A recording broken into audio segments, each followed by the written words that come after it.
Let's go! The official BSB Partner Series. This is FAB-Racing. Hello and welcome to round 6 of the FAB-Racing Minibike British Championship from here at the West Cumbria Kart Circuit in Rowrah. My name is Gareth Hall, and joining me, as always, is the blonde bombshell himself, Tristan Finocchiaro. How are you, Tristan? Absolutely, really happy to be here. Really happy that long drive was worth it, because this Rowrah Kart Circuit that we're looking at right now, absolutely beautiful circuit, and it's going to bring us some exciting racing for the rest of this weekend. Currently on circuit then is qualifying 2 for the Moto team. They had their qualifying 1 earlier on today, and it's currently Jason Pugh who leads that, who's the only man into the 56s with the 56.782, quicker than he did earlier on in Q1. So that is going to put him on pole position, with the checkered flag coming out very shortly. Ian Jackson 0.8 of a second down on that time, so you'd have to think it's going to be a tall order for Ian Jackson to be able to top that time on his final lap. So Jason Pugh is who's looking steady to pick up that pole position ahead of Ian Jackson. Neil Kinnaird currently in 3rd place, and the number 133 of Simon Clowes' bike in 4th, but that's Tony Campana who's going to be who's riding that bike, picking up points for Simon Clowes, as this Moto team category is run in teams. Essentially using the same transponder will pick up points for Simon Clowes, essentially as almost like Simon Clowes Racing it is there for Tony Campana. So he's going to be trying to pick up points for the number 133. Neil Kinnaird currently in 4th place, and Fraser Kinnaird in 5th in this session. Yep, and no Will Howarth this weekend, and no, as you say, Simon Clowes on the bike. However, he will be picking up points. But yeah, we do wish Simon all the best in his recovery from an arm injury he picked up at Ella Park 2 weeks ago. But it will be, as you say, Tony Campana on that bike, scoring points for the 133. But as the checkered drops, it is going to be the number 8 of Jason Pugh, who has got a real shot of leading the championship, leaving Rowrah. And you've got to think that he's got a decent gap in qualifying, and the blue and orange bike, or blue and red bike, he's got a decent gap of leading this championship, and has he got the ability to take it? Well, absolutely. He's looking good for it. I mean, the only man in the 56s, and he set a couple of 56s in that session, and who's looking really consistent in that session as well. So 0.8 of a second quicker than anyone else, and it's going to be hard to catch him this weekend. Obviously, no Will Howarth here. Tony Campana looking 3rd in that session, and looking to pick up 3rd on grid with a 57.8 will put him 3rd on the grid. So he's going to be trying to rack up as many points as he can for Simon Clowes, who's just ahead of Jason Pugh. So it's going to be a tall order for Jason Pugh, but he's looking in a very good place to be able to do it. But looking now then at the number 57 of Johnny Garnett, who's going out for his session for qualifying 2 for the MKGP 70s. They've already been out for qualifying 1, of course, and it was I believe it was Johnny Garnett who topped that one, and he's going to be looking to do the same in this one. But yeah, it was Johnny Garnett who topped the session earlier on, ahead of Lucas Brown and Alfie Davidson. Johnny Garnett currently at the moment looking to claw back that championship lead in the GP70s. Yeah, and it's Johnny versus Lucas this weekend, and after Johnny made a slight mistake back at Ella Park, he did well to recover back to a podium, and then really took the fight to Lucas Brown, and that battle is going to go right down to the wire, and we cannot wait for it, because Lucas Brown has been on somewhat of a tear over the last few races. He picked up 5 wins on the bounce until he went or had an issue at the 3rd race in Ella Park. So yeah, he's seemingly doing very nicely. There's an issue for Johnny Garnett there. Yeah, Johnny Garnett was looking like he might have some issues there. He was just flapping his arms around, looking as if he's having some problems with that MKGP70 machine. So it's looking like he might have to rely on his lap time from earlier on in Q1 unless he can get that bike going. But looking as if he was just having some sort of technical issues there, looking a bit frustrated there, and looking to be jerking around with the throttle there on that MKGP70 machine. So possibly not able to put laps in this race, but we're going to have to see how that one unfolds. Johnny Garnett still currently topping this session. Of course, the times at the moment, having only completed one lap, are a little bit off. A 53.0 it was for Johnny Garness, but earlier in qualifying one he did a 50.6, so still 2.5 seconds for these riders to find to get back to that pace that they were doing earlier on. But expect those times to be tumbling as the session does go on, and Lucas Brown will be trying to snatch that pole position away from Johnny Garness. But also Alfie Davidson, a rider, matched Lucas Brown's pace earlier on and was looking really strong in this part of the season. He was picked up a win back at Ella Park and could very well surprise us again this weekend. Yeah, Alfie's been increasing his pace with every time we've seen him out on circuits, and yeah, the 8 and the 26 of Lucas Brown and Alfie Davidson on circuits, and as you say, Alfie being very impressive indeed and picking up that that first win in the third race back in Ella Park 2 weeks ago. And so will be the MKGP 70s, the Premier Class, the final step before they head off to the British Talent Cup, which is something that we've seen Johnny Garness do. He picked up, and you've got to think he's come back and really hit the ground running this weekend. That's a 7th place finish in the Talent Cup when he got himself to the head of that big pack of bikes. It's obviously reinvigorated him after maybe not the best weekend back at Ella. Yeah, absolutely so. I mean, he didn't manage to pick up any wins at Ella Park, which for Johnny Garness isn't something we're used to seeing. We're used to seeing him, just absolutely clearing it out the front. But Lucas Brown really putting the fight to Johnny Garness in the moment. But back at British Talent Cup at Silverstone last weekend, he did really well, picking up 7th place in there. And he's, considering it was only his second weekend in the classes, he's only 12 years old, just moving up onto the big circuits, and to be picking up solid results like that in his debut in the classes is absolutely brilliant to see. So, but also now back here in the MKGP 70s, and we'll be focused on that MKGP 70 title. He's got a lot on his plate, has Johnny Garness, trying to learn his way into the British Talent Cup, whilst at the same time trying to win a championship here at FAB-Racing. Multi-talented is Johnny Garness on that 57 bike, and I'm sure we will see plenty more of him this weekend up here at Cumbria Kart Circuit in the north-west of England. We were talking earlier, a beautiful part of the world. We're just off to the west side of the Lake District, and it is a 1,030 metre long circuit with 9 turns, 6 to the left and 3 to the right. It was originally opened back in 1963, and since then has been run and supported by a team of dedicated and very hard-working volunteers. And it's pioneered the racing for buttons to find the next F1 superstar. But this time around, with this weekend, we're looking for the next MotoGP star. Of course, it's the road to MotoGP, the official partner of the BSB. So it may be known for its karting, but now the bikes are here, they're going to put on a real show for everyone. Yeah, absolutely. Rowrah's a brilliant addition to the championship for FAB-Racing, and obviously this is where all the stars of the future start their careers. Riders such as Scott Redding, Charlie Nesbitt, Fraser Rogers, Danny Kent have all come up through the ranks. The list goes on and on, but loads of names have come up through the ranks here at FAB-Racing, and these names, Lucas Brown, Alfie Davidson, Johnny Garness, these are going to be the names of the future. These are the future of British racing, and starting their careers pretty strongly indeed. Lucas Brown currently topping this session with a 50.8, not quite fast enough for pole position, as earlier on in Q1 it was Johnny Garness with a 50.6, so he still needs to find 0.2 of a second to be able to clinch that pole position. Currently looking good for second place though, with Alfie Davidson doing a 51.2 in this session. Did a 50.9 earlier on, so at the moment your front row will be Johnny Garness ahead of Lucas Brown, and Alfie Davidson will be heading that second row in third spot. Another rider doing pretty well this weekend, Jacob Stevenson, the number 67, down in 10th place at the moment, but the times are very close in this MKGP 70 championship.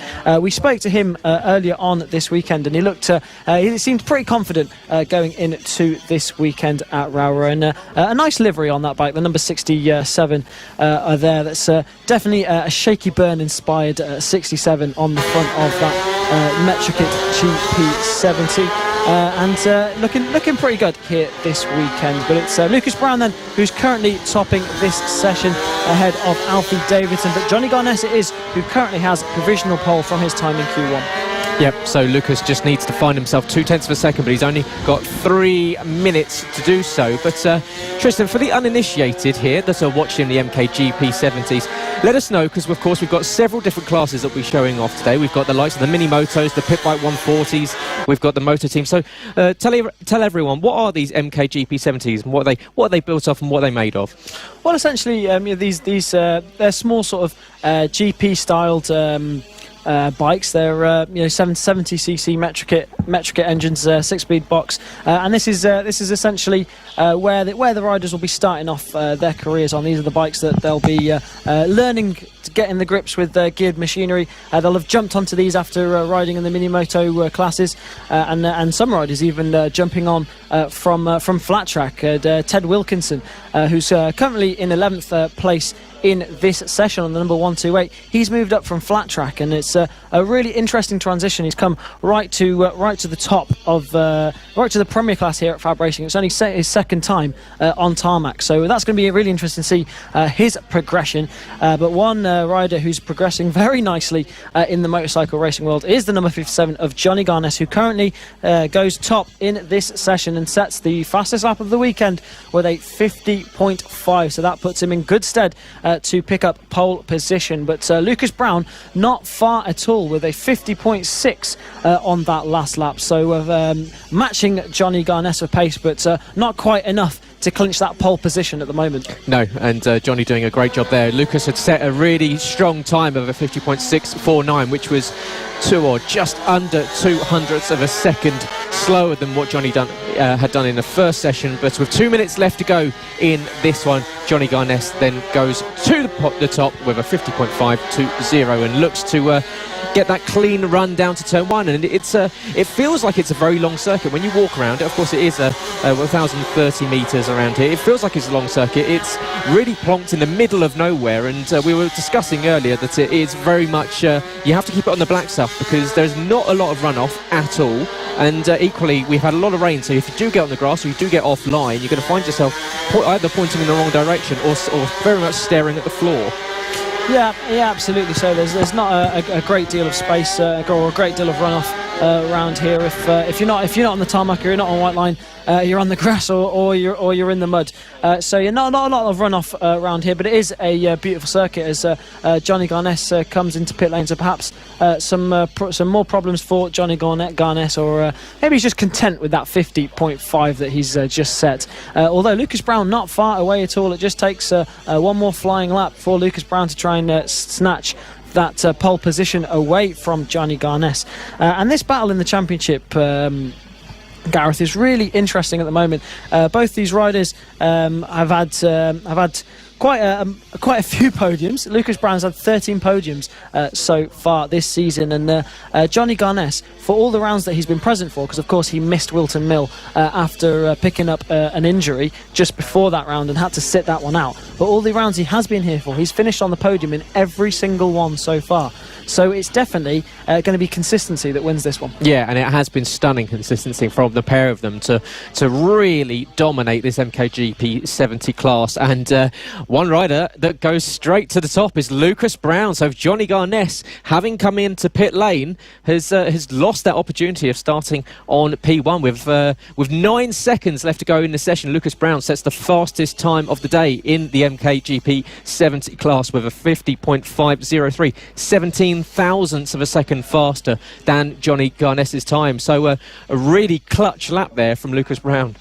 Yeah, brilliant lap from Lucas Brown. Just snatches it ahead of Johnny Garness, and with not a lot of time left in this session as the checkered flag comes out, and I don't think Johnny Garness is circulating on circuit, so it is going to be, I'm pretty sure, Lucas Brown that's going to take that pole position ahead of the race later on today. Lucas Brown takes the checkered flag, so we won't be seeing any more laps from him. Sets a 50.6 on that last lap, so not only is he quick, he is consistently quick on that MKGP 70 machine. Johnny Garness, I don't think is circulating on circuit, so it's going to be Lucas Brown on pole position ahead of Johnny Garness. Alfie Davidson will be in third and fronting that second row of the grid. Fourth in this session was Mason Foster with a 51.7.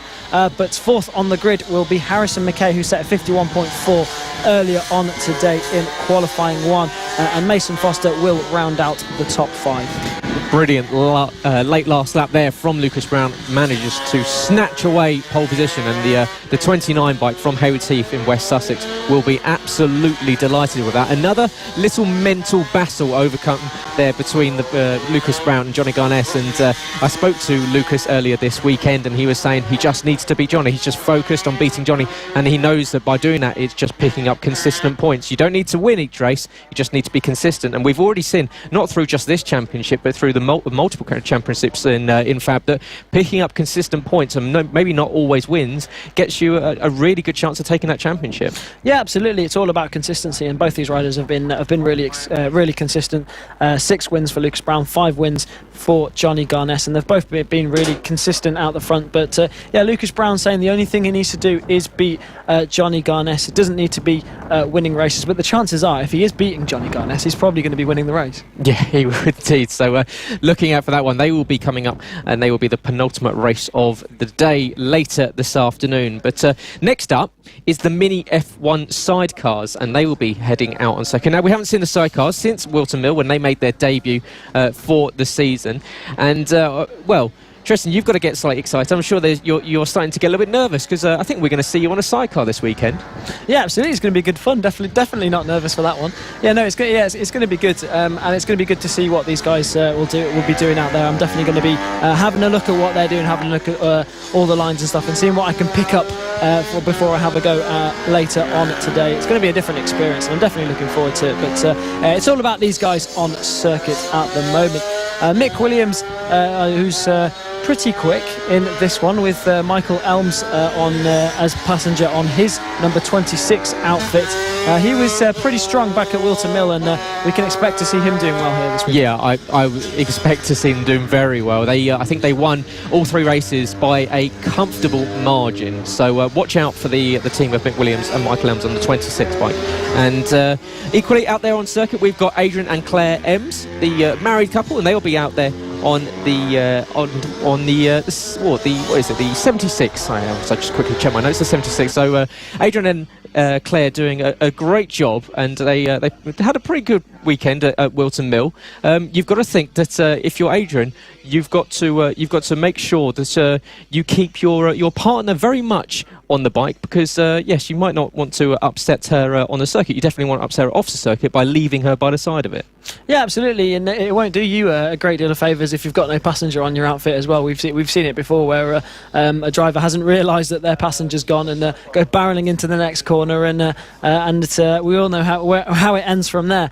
But Mick Williams it is then, who's currently topping this session. They've only done 1 lap, so expect to see the times dropping quite a bit. But this is something we haven't seen a lot of this season. We saw it, like you say, back at Wilton Mill, and they're back here again this weekend. And it adds something different to the day, adds something different to the calendar. It's always entertaining to watch, and a very unique style of racing. It is, and it's almost, and we discussed this back at Wilton Mill, that it's almost like karting, the way that they drift the bikes around these corners, and it is it's as much the role of the passenger than the driver / rider, and that's something we were yet to have clarification on, whether you drive or ride a 3-wheel bike. But it is, yeah, we can see the transition of body weight for the passenger makes a huge amount of difference. So we find that quite a lot of the time, and we saw with Mick Williams that he does as much body transfer as his passenger does. Yeah, absolutely. So you see them. I mean, these are obviously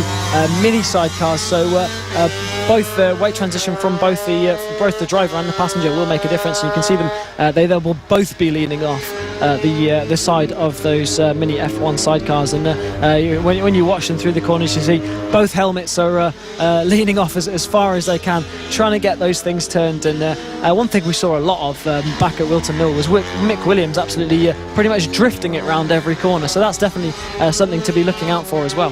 Yeah, and luckily for them this time around, it's a little bit drier than it was back at Wilton. Wilton is notoriously very, very slippery. It caught out quite a number of bikes that weekend, but this time around, Rowrah looking much drier compared to what we saw yesterday when it was considerably more damp. We'll put it lightly and mildly like that. But yeah, the bikes, I'm sure, will be much more in tune on this dry circuit as they try and use as little amount of that small amount of runoff that we have down towards the hairpin section as they go in towards turn 5 at Ardale's corner. And it's a circuit very much plonked in the middle of nowhere. We're in a quarry in the Lake District, and it's very picturesque indeed. And we've already spoken to a number of the riders, and they say they really enjoy it around here. Yeah, absolutely. It's an incredible place. Like you say, slap bang in the middle of an old quarry, and it's brilliant to look at. And I can imagine it'll be brilliant to ride as well. The last time I rode around here was a good 8 years ago, so I don't really remember. But like we said, we were speaking to Jamie King yesterday. He was saying he really enjoys it around here, and a lot of the riders were saying it's a brilliant circuit that they all enjoy. Gives them something different on the calendar as well. And like we've said at the other rounds, every circuit we've been to has given us a different circuit completely. Yeah, it really has. And this time around, it's going to be Rowrah. It's 2 quite long straights into 2 quite or easy to pass hairpins if you're up alongside, and then a tight and twisty second sector through the exit of Stewart at turn 6 and run down to St John's at turn 7. That turns into a quick right-hander at Sunny Bend at turn 8, which Mick Williams will be navigating very, very shortly as they're out there for their second qualifying session. And currently Mick Williams is setting the pace in this one. It's a 59.2 for the 26 bike, and he's currently just heading off into pit road now. And but Mick Williams, as we saw in Wilton, really getting to grips with this bike early on. Yeah, absolutely. I mean, he's just able to put that pace down straight away. They've done 4 laps, and he's already 2.7 seconds quicker than anyone else. And that's exactly what we saw back at Wilton Mill, that he was just able to put down a pace quicker than anyone else, and that's what he's doing here today as well. Still 5 minutes left of this session, but looking like all the riders and drivers coming into the paddock at the moment. So end of session for these guys, and it was Mick Williams that topped it by quite a way. Yep, and they will be out later today. The final race of the day will be the Mini F1 sidecars. But before that, we have plenty of action for you to feast your eyes on this weekend, this Saturday afternoon. And wherever you are watching, we hope you are having a lovely Saturday afternoon, and you are ready to join myself, Gareth Hall, and Tristan Finocchiaro for all of this weekend's racing. Of course, race 1's all today, and race 2 and race 3 all throughout Sunday tomorrow. So yes, thank you very much for joining us, whether you are watching, of course, on FAB-Racing's YouTube or on their Facebook page, or you're listening live on motorsport.radio and their social media channels. And yeah, get in touch with us. It's always good to hear from you. Let us know where you're watching from, who you're watching, and make sure you give us a like, share, subscribe, all that good stuff you do on the socials. Always good to know if you're enjoying Tristan's decision to move to the blonde hairstyle. I'm sure he thinks it makes it quicker on his bike, but we're trying to convince him to go pink for the next round. But you don't need to convince me. I'll be going pink for the next round. That is happening. Well, I'm sure the comments can even decide what colour you go for next season. So yeah, drop into the comments what you'd like to see from Tristan's hairstyle for next season. And but for this time around, we're here at Rowrah. It's round 6 of the FAB Racing Mini Bike British Championships, and we're up here in Cumbria. We've seen qualifying. What have we seen so far that is going to set us up for this weekend's racing? Well, we've seen brilliant battle between Johnny Guinness and Lucas Brown at the front of that one. Alfie Davidson always also in there on the number 8 machine in the MKGP 70 class, and that battle for the championships really hotting up between those two. We saw how strong Lucas Brown was back at Ella Park, and for me it's going to be really interesting to see if he can translate that into another circuit and if he can carry that hot pace on into here at Rowrah, and see if he can carry that on for the rest of the season as well.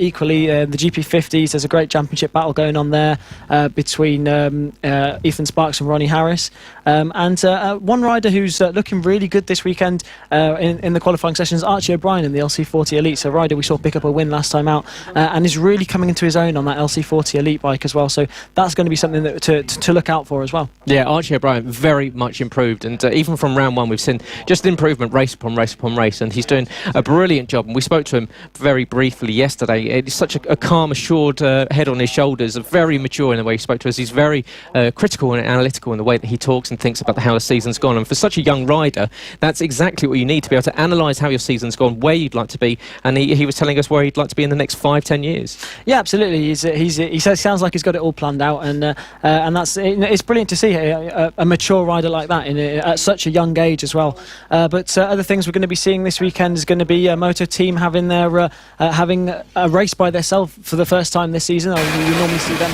with the pit bike 140s and riders right at the beginning of their careers with the AC40 rookies. They're currently lining up on the grid for the first race of the weekend here at Rowrah up in West Cumbria. It's going to be really interesting to see what these guys are going to do. We've had some graduates from this class already move up into the AC40 Pro class, and now it's down to the likes of Oliver Hall, Harrison Day, Travis Shaw, Lewis Hull to battle it out at the front. Yeah, and if you're the likes of Oliver Hall, as you say, who's been left after we've seen both Austin and Byron Johnson promoted up into the Pro class, and equally Finley Polehill, who's set to make his debut in the AC40 Pro class this weekend, however, suffered a broken collarbone in practice. So we send him our best wishes, and hopefully we will get to him before the end of the season. But on pole position for this rookie class will be the 15 of Harrison Day, after a brilliant qualifying session earlier on today. He lines up alongside the 3 of Oliver Hall, who picked up his first win 2 weeks ago back at Ella Park, with Lewis Hull in 3rd, Travis Shaw in 4th position, with Callum Maxwell the 111 in 5th, with Chloe Sewell, brand new leathers for her, in the 6th position, the 101, and then rounding out the grid will be the 134 of Zach Penagar, who will be looking for speed this weekend, he told us. Yeah, absolutely. When we asked him what he was looking for this weekend, he's looking to achieve speed this weekend. So aren't all these riders looking to achieve speed in their first season of racing here for the AC40 rookies, and a type of circuit they possibly have never seen before. This is completely different to anything they've raced so far this season. A couple of riders, I believe, have done some laps around here in preparation for this weekend, but it's going to be interesting to see how they cope with a completely different style of circuit here this weekend. But it's all about Harrison Day, who's at the front of this one. The number 15 machine set a 104.4 in qualifying and was almost a second quicker than anyone else. So it's very possible that we see him absolutely running away with it at the front. But Oliver Hall there in 2nd place on the number 3 will be looking to see what he can do to get on to the back wheel of Harrison Day. But their attention now will be to the lights for race 1 for the AC40 rookies, the first race of the day here at Rowrah. It's Saturday and the racing is underway here at Rowrah. Brilliant start there from the number 15 of Harrison Day, cuts across the nose of Oliver Hall and leads into turn 1. Brilliant stuff there from the number 15. Oliver Hall slotting into 2nd place, with Travis Shaw there in 3rd and Lewis Hull there in 4th as well. Yeah, brilliant start there from Harrison, holding off Oliver Hall in towards turn 1. Now uphill off Camber chicane, and he now leads away, but Oliver is trying to stay with the race leader behind. As you said, Travis Shaw jumping up from 4th past Lewis Hull, who had a slow start into 3rd position. Now Travis, his best result so far this season is 4th place back at Wilton Mills, so currently running in a podium. Of course, there's still plenty of laps to go, 8 laps in this one, but you've got to think he's got a really good opportunity at a debut podium, which will be absolutely delightful for him. And it's the brilliant start to the weekend. Yeah, absolutely. So Travis Shaw, we've seen him knocking on the door of podiums in the past, and looking in a good place on this first lap to set himself up for a good race to try and fight for his first podium this year. Oliver Hall currently in 2nd place, picked up his first win and his first podium back at Ella Park, so he'll have been delighted with that, and he'll be looking to consolidate on that here today. Harrison Day, a rider who I don't believe has had a win so far this season, so he's going to be looking to pick up his win his first win so far. But no, he did pick up a win back at Ella Park, having looked back at my notes. So he's going to be looking to pick up his second win There we go. of this season, is Harrison Day. So he's definitely been knocking on the door for it a while, and did pick it up back at Ella Park, and looking in a solid place to be doing it again here today. 1.7 seconds was the gap from Harrison Day ahead of Oliver Hall on the first lap. So that's quite a gap that he's got already. Yeah, he's done very nicely indeed off that line, and equally Oliver Hall has built himself a just over a 1.1 second advantage over Travis Shaw in third position. But yeah, brilliant start from Harrison Day, and he will be hoping at picking up, as you say, second win on the season after picking up a win in race 3 back at Ella Park. And yeah, he'd very much been improving, and we saw Ella, especially on Friday and in qualifying, he was mighty, just couldn't quite translate it over to race pace. And Oliver Hall had the weekend of his life, it seems, at Ella Park, and Oliver has been telling us for weeks that he was desperate to get on that podium, and it had been locked out pretty much firmly by Austin and Byron Johnson and Finley Polehill. And after they got their promotion up to the pro class, Oliver did exactly what he needed to do, and put the results down and got on the podium 3 times. Yeah, absolutely so, and you can't take anything away from Oliver Hall as well. He worked really hard for that one, and managed to clinch that one back at Ella Park. He was determined to pick up a medal, pick up a podium, and he made that one with 3 podiums back at Ella Park, and now looking to pick up a 4th here in race 1 for the AC40 rookies. The first race of the weekend here at Ella Park, as Zach Penegar is just looking to get back onto his bike. So possibly a crash there for Zach Penegar, possibly found a little bit too much speed on that 134. Yes, and Zach will be getting back on. We saw him go down in qualifying earlier, and straight back on the bike, straight on it within seconds. He's very sprightly on his feet and wants to get back underway. Very much enjoys his racing, but it is Harrison Day that is still absolutely launching himself off into another stratosphere at the moment. A 6.4 second advantage over Oliver Hall in second position, and Oliver has bought himself a 2.5 second gap between himself and Travis Shaw from Barrow and Furness, not too far away from the Rowrah circuit. But yeah, this is a brilliant race from Harrison, and a real confidence booster going into the rest of the weekend. Yeah, absolutely. So Harrison Day's going to be looking to rack up the points here on this AC40 Rookie Cup. Of course, not a championship, this AC40 rookie class, as Harrison Day comes around to lap Zach Penegar, who went down earlier on in this race and has rejoined this one. But Harrison Day putting a brilliant pace out the front, looking to pick up as many points as possible so he can then move up into the AC40 Pro class and prove what he can do there as well. But doing a brilliant job out the front of this one. 8.4 second lead it was over the line. Harrison Day consistently at least 2 seconds quicker than anyone else out the front on each lap. So you're going to have to say it's going to be a tall order for anyone to be able to match Harrison Day this weekend, but anything could happen in racing, and the likes of Oliver Hall, Travis Shaw and Lewis Hull could find a little something for tomorrow's race. Yeah, and if there's one thing that is bang on, is that Tristan will usually curse any rider that's out on circuit. We've seen it happen in the last 2 rounds. If he does tell you that something is going to happen, don't listen to him, because it's probably not. But yeah, hopefully Harrison Day can circulate the last 4 laps of this one. About 3.5 left to go, but he is leading away from Oliver Hall and Travis Shaw. A special mention goes to the battle between Callum Maxwell and Chloe Sewell, currently fighting over